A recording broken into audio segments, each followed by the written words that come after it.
to have you with us. The UN Security Council will vote today on a draft resolution calling for an immediate end to airstrikes and military flights over the Syrian city of Aleppo. The US Secretary of State John Kerry has called for Russia and Syria to be investigated for alleged war crimes in the war-torn city. And that's as Moscow welcomed the suggestion of the UN Special Envoy for Syria to allow al-Nusra terrorists to leave Aleppo even with their weapons. I discussed this just a short time ago with our correspondent, Nadira Tudor. Tonight we have the big meeting, the UN Security Council, Nadira. They're going to be discussing the situation in Syria and one would assume Aleppo as well. Well, there is the meeting tonight, but it does seem to be a dire situation at the moment between the two sides. Russia have already said that they will block any resolution that will be decided tonight. The reasons are given by the Russian UN envoy, Vitaly Churkin. He says that the draft resolution has been put together hastily. He suggested that it was not designed to make progress, but to cause a Russian veto. So that's the situation that we're facing this evening. So where does the relationship, though, now stand between Washington and Moscow? Well, the relationship seems to have tensions that are at an all-time high at the moment. The latest escalation has come from Washington, where they've suggested sanctions, and they've also suggested directly targeting government forces on the ground in Syria. Russia have retaliated. They've said that they will shoot down any potential threat to those government forces. So what we're seeing at the moment is very harsh words coming from Washington.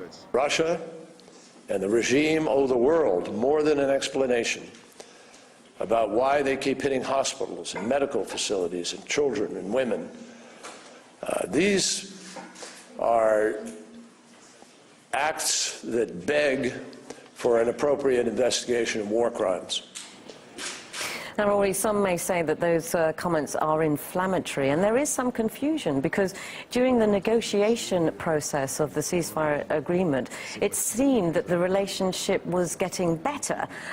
In fact, there were even humorous exchanges. America, as you were saying, and Russia, they were trying to get along. The G20 summit recently, Obama said to Kerry, you've got to try and make this work with Russia in Syria. So what's gone wrong? The complete U-turn appears to have been off the back of a number of incidents. The first incident being when 62 Syrian soldiers were killed on the ground at Deir ez-Zor. The US came out and they admitted responsibility and said that it was a mistake. And then we had the incident of the humanitarian convoy that was destroyed. Now, the finger was pointed directly at Russia straight after that incident. And how did Russia respond to the finger of blame being pointed at it?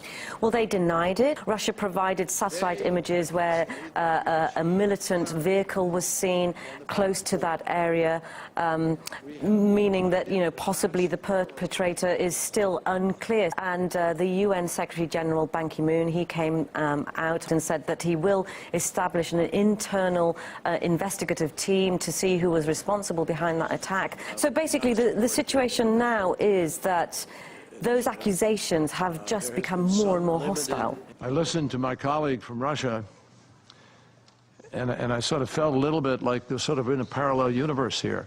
What Russia is sponsoring and doing is not counterterrorism, it is barbarism. In this case, I wouldn't rule out